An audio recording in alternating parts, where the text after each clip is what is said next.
If you expect that there's some magic formula that the minister has got a black box out of which he'll keep on pulling out goodies for you, then you deserve to perish. But if you understand that this has been put together very laboriously and painstakingly over the years, learned empirically, tested, worked, implemented. Tested, didn't work, discarded. And that this combination isn't doing so badly for you, then you will stay on high growth. You will still be on the high road. So if you ask me, will we become another slow-growing developing country? My answer is, it depends upon you. I know that there is a group in the government that can make sure, provided they are able to get your support for the long-term policies they are pursuing, to keep you on that high growth. But if pressures grow on the ground for immediate results and giveaways, then you go down like all the other graphs you have seen. My generation has done its share, put in place a system that is clean, effective, and efficient. Basically honest. I have put in place also men of ability and integrity. I cannot make you vote for them. They have to do it. And you've got to know why you ought to vote for them. For this next phase, we need many of our own to be more enterprising, more innovative, willing to strike out on their own, to create small and medium enterprises, and so create jobs and wealth. This is a period of rapid technological change, and many startups are going to succeed. Many will also fail. You can't make an entrepreneur out of everybody. There are some who are not adventurous, who would rather not take the risk. Having said that, I think there is such a thing called social ambience, the kind of attitudes, values which a society cultivates and admires and encourages. I'm in favor of changing the education system, trying to get people to think differently and to strike out differently.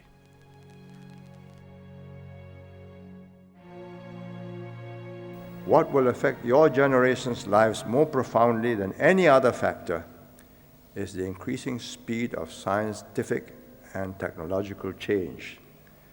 Your lives will become healthier and longer because the human genome has been mapped. There will be a flowering of discoveries in biotechnology over the next few decades. Without immigration, we'll be in very severe trouble. And if we depend only on Singapore talent, I say today Singapore cannot be sustained. It's as simple as that. If we do not attract, welcome, and make talent feel comfortable in Singapore, we will not be a global city. And if we are not a global city, we will not count for much. It's as simple as that. So our future depends on Singaporeans realizing that we always have to be different. Cleaner, more transparent, more efficient, always better. Then we can survive the competition against those with bigger girth, oil, gas, forests, rivers, whatever. And the next 40 years, if we keep to those principles, we should do as well as the last 40 years, provided we change each time the world changes. In most democratic countries, you win an election and suddenly you're a minister. You know precious little. We make great promises. You're a great speaker. You've created a buzz. Then you've got to deliver. And you have no idea what to do. And if you don't have outstanding public servants to guide you and get you onto a practical course, country gets into trouble. Here we try our very best to get people of integrity and ability and commitment to come in early in their 30s, so that by the time, after 2 or 3 elections, about when they are in their 40s and late 50s, or middle 50s, they would have been sufficiently tempered from experience and actually on the job interacting with the ministers to know exactly what they should do and how to get people to support a policy.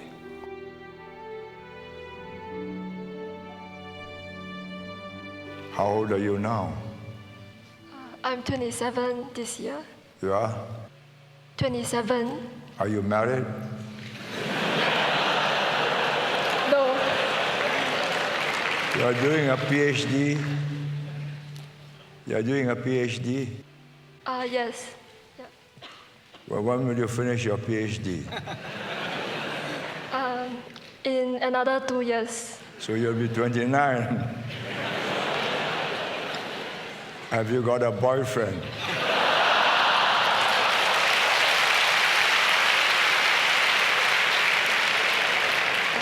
No. My advice is, please don't waste time.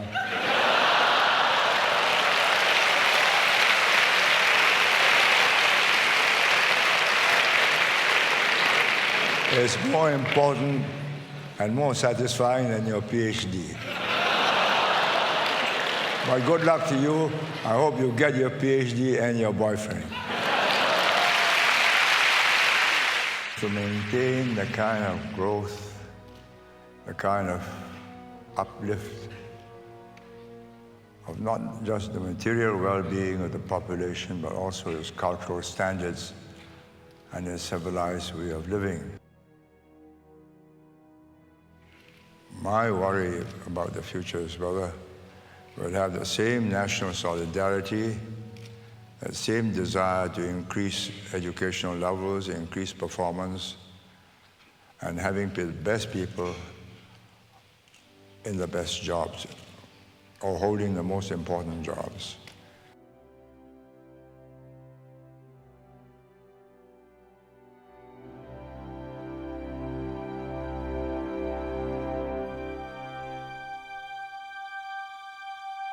Thank you.